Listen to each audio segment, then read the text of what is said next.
लता दीदी हा एक महान आत्मा या देशात जन्माला आला. खरं म्हणते तो या भूतलावरचा आत्मा नव्हताच. सरस्वतीने या भूतलावर जन्म घेतला. महाराष्ट्रामध्ये ती वावरली.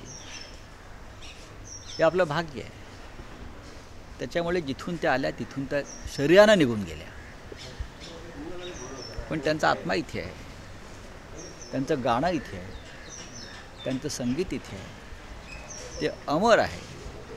आणि जोपर्यंत सूर्य आणि चंद्र आहे तोपर्यंत त्यांचं गाणं, त्यांचं संगीत, त्यांचा आवाज हा आपला अवतीभोवती राहील.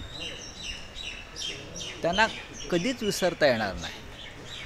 तुम्ही कुठेही गेलात, कुठेही वावरलात जगाच्या पाठीवर, तरी त्यांचा आवाज तुमच्या कानामध्ये सतत येत राहील, घुमत राहील, हृदयात राहील. आणि काही लोकांनी मागणी केली आहे, पण त्यांनी मागणी करण्याची गरज नाही की दीदींचं स्मारक. हे राजकारण करू नका. दीदी आपल्या आहेत, देशाच्या आहेत, जगाच्या आहेत.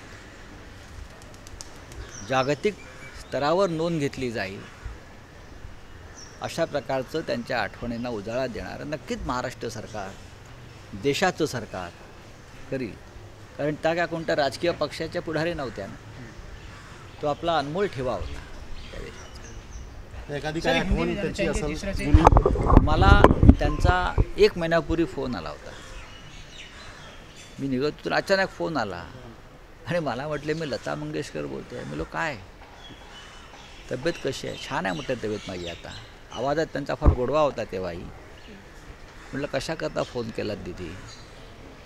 अटल बिहारी वाजपेयींचं पुण्यस्मरण त्या दिवशी होतं आणि मी इथेच उभा राहून अटलजींवरती बोलत होतो. ते त्याने ऐकलं. इथेच उभं राहून मी अटलजींवरती बोलत होतो, काही सांगत होतो, त्यांच्याविषयी भावना व्यक्त करत होतो. मला त्यांनी फोन केला, मी तुमचं अटलजींवरचं आत्ता ऐकलं आणि तुम्ही छान बोललात अटलजींवरती. ते आमचे दद्दा होते म्हटले. अटलजी आपल्या सगळ्यांचे दद्दा होते. हां, म्हणजे अशा तऱ्हेने त्या सतत आमच्यासारख्यांशीसुद्धा संवाद साधत होता.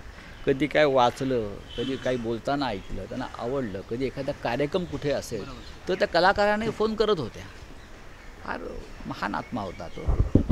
अर्थात ठीक आहे, दुःख आहे फार आम्हाला, पण त्या आमच्याबरोबर आहेत.